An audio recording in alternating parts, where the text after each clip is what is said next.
Dans un entretien de 1992, 2 ans après la parution de Voyage de noces, Patrick Modiano dit « À chaque livre, je me débarrasse de quelque chose qui m'encombrait pour écrire quelque chose qui me satisfera entièrement.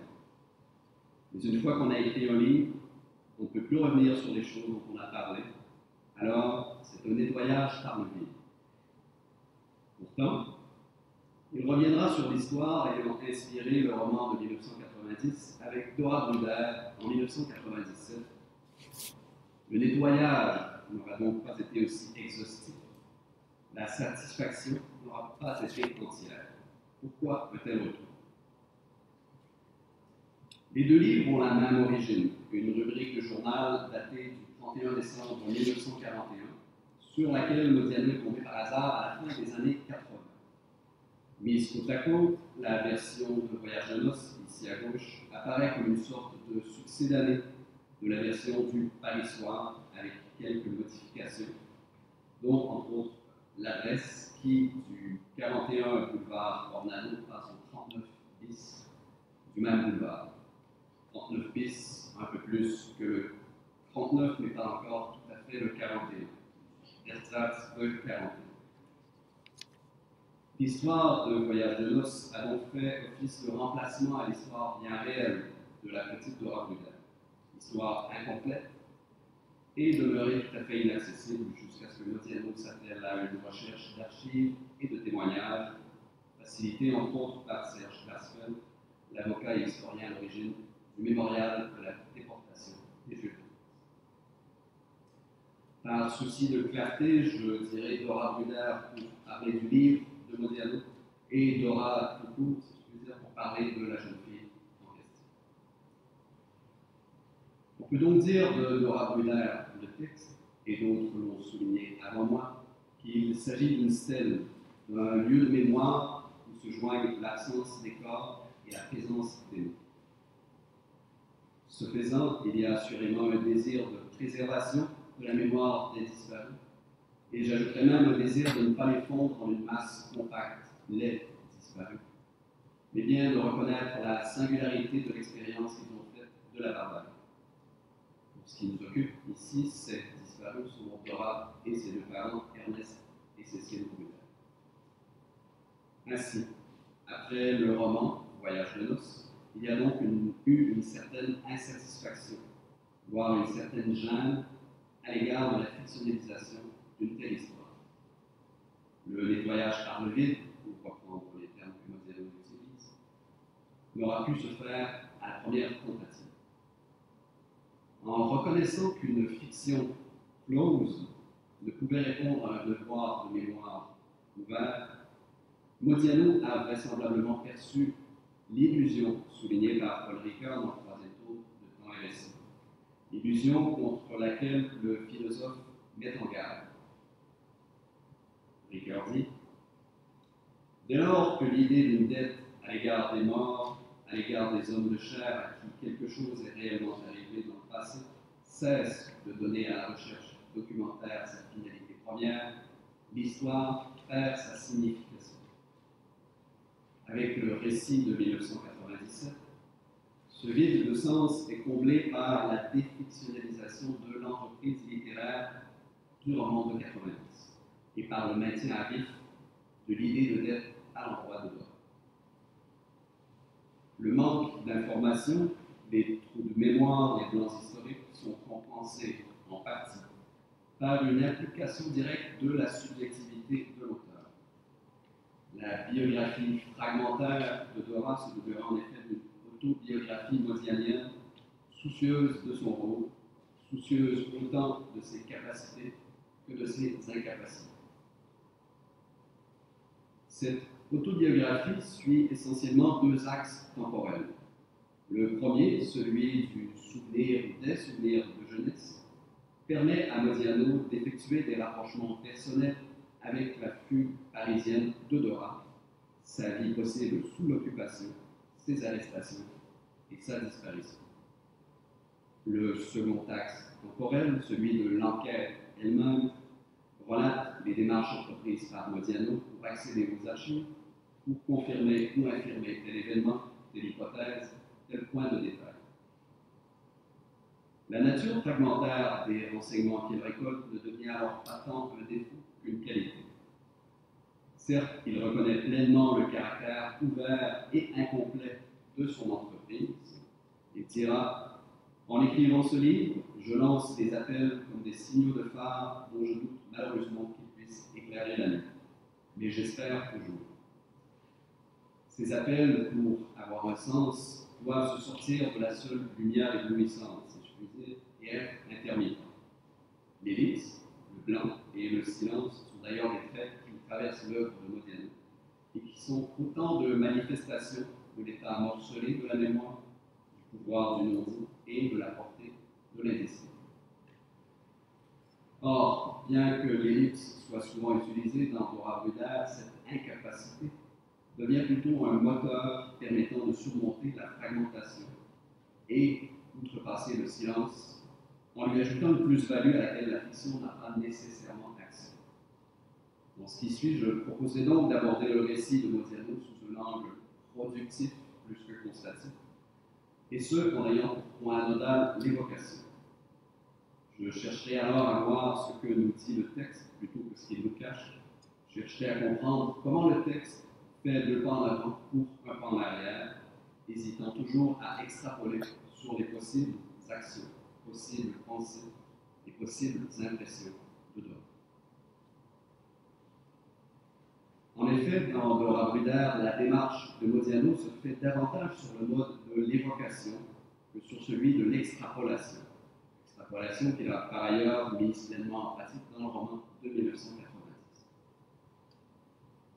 Modiano franchit un point décisif supplémentaire qui redonne à l'histoire sa signification, pour reprendre les mots de Rica, et ce grâce à l'évocation. Entendons par le terme d'évocation la survenance actuelle d'un souvenir, pour citer Rica. Modiano mettra à profit ses souvenirs, ses propres expériences de Paris et les témoignages qu'il a pu entendre sur l'occupation, et confrontera le tout aux documents d'archives, registres de police et autres mentions écrites de l'existence de Dora.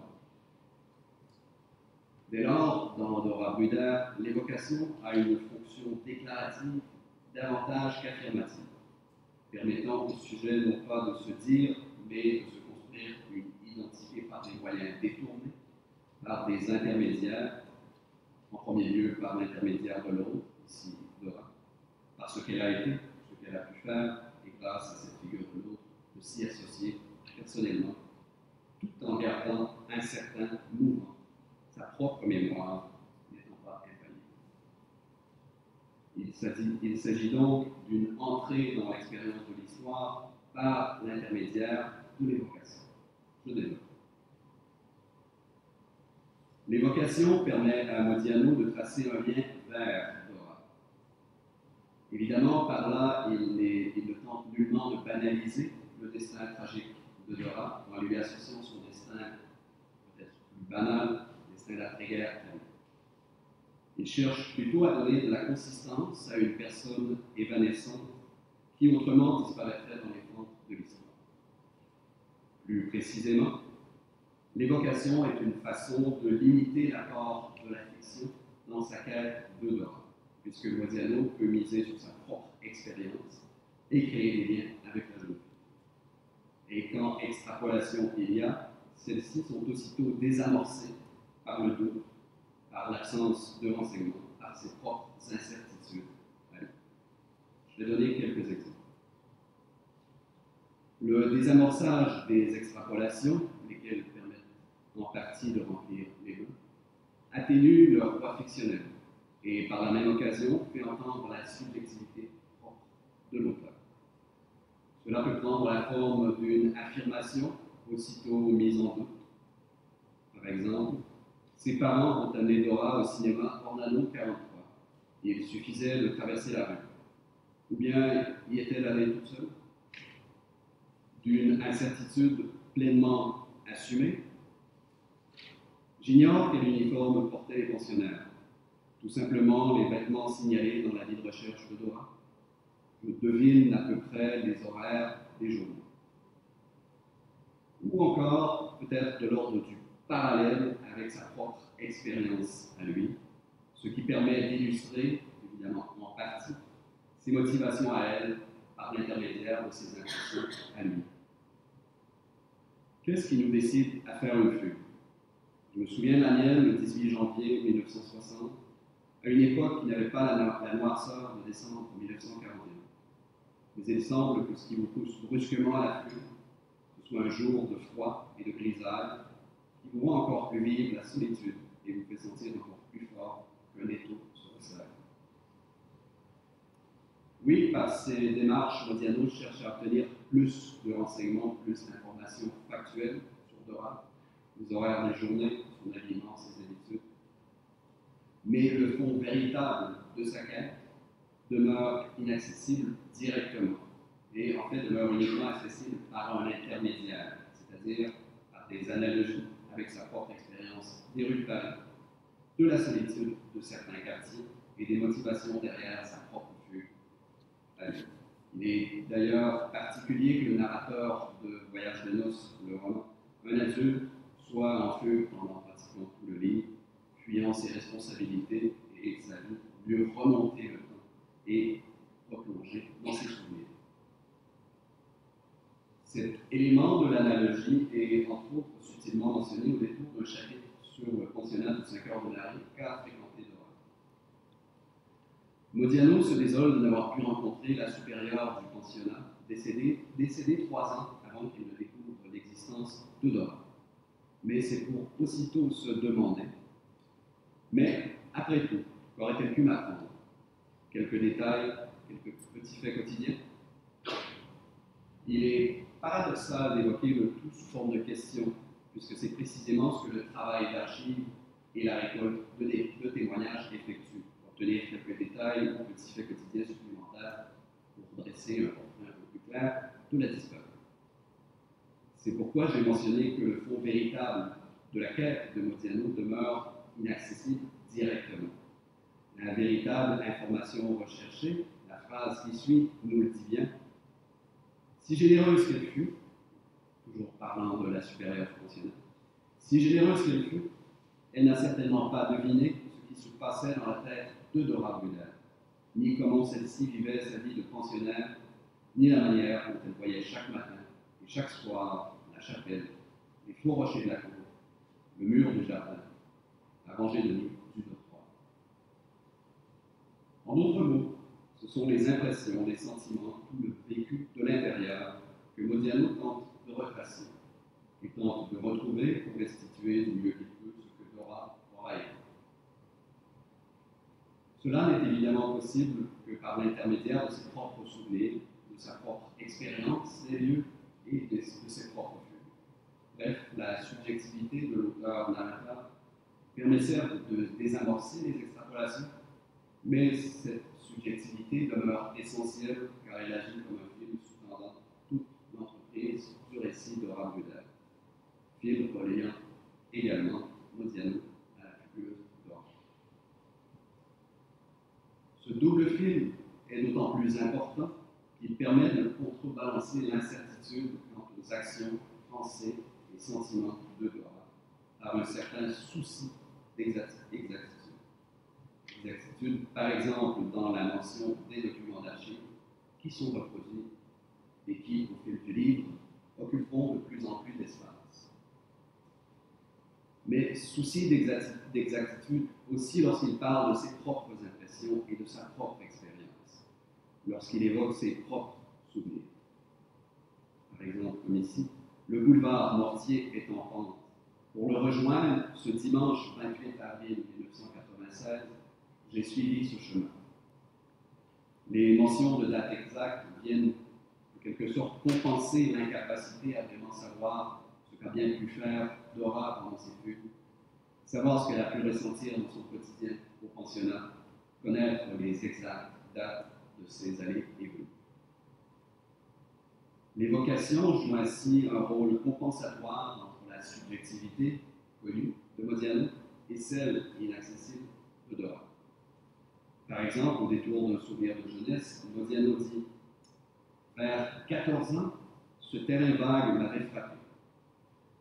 vague image de terrain vague du quartier Clignancourt, gravée dans sa mémoire d'adolescent, sera doublée dès le chapitre suivant, en fait à la page suivante, par ceci. Le 9 mai 1940, Dora Brunner, à 14 ans, est inscrite dans un internat religieux. C'est par l'intermédiaire de sa subjectivité qu'il peut tenter de comprendre l'expérience de Dora. Mais je m'empresserai d'ajouter qu'il le fait sans pour autant atténuer tout le trajet de l'histoire de la jeune fille. Et c'est là un élément très important de l'évocation pratiquée par Modiano. Il le reconnaît lui-même que la mise en relation de leurs deux expériences ne doit pas mener à une assimilation de l'une par l'autre, l'assimilation de l'expérience de Dora par la sienne. Et cela est clairement dit. Je reviens à la citation de tout à l'heure. Qu'est-ce qui nous décide à faire une fugue? Je me souviens de la mienne le 18 janvier 1960, à une époque qui n'avait pas la noirceur de décembre 40. L'évocation, telle que pratiquée par Modiano, évocation à tâtons, comme on peut le voir, transmet les nuances de l'expérience au monde et de l'expérience du monde. L'incertitude n'est pas une tare, n'est pas un défaut, mais plutôt une façon d'être au monde nuancée, jamais figée, jamais synthétisée. Cette absence de synthèse définitive permet, il me semble, de refléter encore mieux la vraisemblance attachée à la mise en récit à laquelle Modiano procède, préservant l'aspect pluriel et indicible de l'expérience humaine. Dans un monde pressé de catégoriser et de reléguer à l'oubli, maintenir une incertitude grâce au langage et par le langage, tout en voyant dans le rapprochement et l'analogie une possibilité d'ouverture à l'autre, que fait précisément Modiano, permet de rendre compte de certains aspects de l'expérience qui seraient autrement oblitérés. Aspects qui seraient oblitérés, par exemple, avec le document d'archives, mais aussi par la fiction. La mise en parallèle de leurs deux destins, fort différents, il va sans dire, permet à Modiano de combler certains vides, et sans doute les vides qui représentent à ses yeux les éléments les plus importants dans la reconstitution de Dora la fugueuse, à savoir les vides de l'expérience, les vides des impressions, les vides des sentiments. Certains vides, mais pas tous les vides. J'irais même jusqu'à dire que l'évocation en parallèle manifeste une certaine politique de l'incertitude, laquelle reflète davantage la subjectivité en nuance du sujet, qu'il s'agisse d'un sujet parlant lui-même ou d'un sujet dont on parle. Cette pratique en parallèle a une double fonction. Elle permet de dépasser les capacités des seules archives froides et elle permet de désamorcer les libertés extrapolatoires de la fiction. Et bon, elle permet une troisième fonction, évidemment, peut-être la plus importante sans doute dans le cas qui nous intéresse, celle de lever le voile de noirceur autour de ce qu'a été Dora, ce qu'elle a vécu, la façon dont elle a vécu ces événements bâtards qui sont la raison pour laquelle Modiano tente d'en préserver la mémoire. Cela dit, ces ténèbres sont aussi à l'origine de Voyage de noces, il faut le mentionner. Modiano ayant tout de suite ressenti la nuit, l'inconnu, l'oubli, le néant tout autour de Dora. Mais les libres extrapolations que la fiction peut prendre lui sont insatisfaisantes pour vraiment toucher au but de sa quête, c'est-à-dire sortir la petite Dora de l'opacité de l'oubli. La fiction n'a pas su rendre compte de la réalité dans toute sa vraisemblance, dans toutes ses nuances, dans toute son incertitude. L'expérience du monde dans sa totalité est inatteignable et il semble que lorsque l'enjeu est d'interroger l'expérience d'une mort à qui une tragédie est vraiment arrivée, pour paraphraser Ricoeur, la fiction pure est insuffisante. Modiano reconnaît ce caractère lorsque, à même les pages de Dora Brunner, il effectue un retour sur Voyage de noces. Il dit « Je me rends compte aujourd'hui qu'il m'a fallu écrire 200 pages pour capter inconsciemment un vague reflet de la réalité. Ce vague reflet est celui d'Ingrid. Ce vague reflet est celui où Ingrid Tersen, le double fictionnel de Dora Brunner, sortant du métro, arrive dans les rues enneigées entourant mentionnant 5 heures de ma vie. Sans le savoir, Modiano met en scène une Ingrid qui arpente le quartier de Dora, ce quartier étant de fait le quartier de sa jeunesse à lui. Par ce passage, Modiano comprend que c'est en se rapprochant de ce qu'il connaît lui, en termes d'espace et de temps, qu'il se rapprochera le plus d'elle. Et ce, malgré les incertitudes, malgré les vies, et malgré les blancs de l'histoire qui est toujours appréciée. Il dira d'ailleurs, voilà le seul moment du livre, Voyage de noces, où, sans le savoir, je me suis rapproché d'elle dans l'espace et dans le temps. L'évocation ne se résume plus à un simple procédé de rappel, ce mécanisme narratif de souvenance. L'évocation devient une posture, c'est-à-dire une façon d'être au monde. Cette posture, camouflée dans un premier temps derrière la fiction, Voyage de noces, titre aux airs festifs et heureux d'ailleurs, révélateur de ce camouflage. Cette posture, donc, est pleinement assumée dans nos vocabulaires, où toute extrapolation est matée d'office. Modiano désamorce lui-même ses interprétations et libertés fictionnelles que le récit peut prendre. J'en ai donné quelques exemples révélateurs. Autrement, l'extrapolation sera atténuée par une exactitude du temps et des lieux, comme je l'ai également souligné. Si l'on peut dire à la suite de Bruno Blankmann que le temps flotte, le temps joue dans les romans de Modiano, il ne semble en être rien dans le récit d'Aura Brudère. L'incertitude est telle à tant d'égards que ce que Modiano peut récupérer des archives, essentiellement des lieux et des dates, lui est l'occasion d'entrer à son tour dans le détail de ses propres souvenirs. La date exacte de sa fut en 1960, la date exacte à laquelle il s'est rendu consulter telle archive en 1985.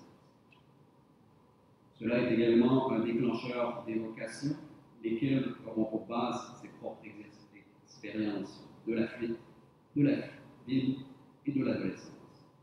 Ce sont là autant d'échos de sa subjectivité.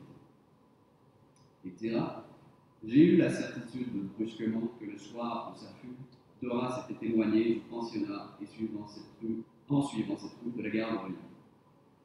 Je la voyais longeant le mur du pensionnat, peut-être parce que le mot gare évoque la fuite. Il demeure significatif que l'évocation soit explicitement mentionnée. Pour qui le mot gare évoque-t-il la fuite?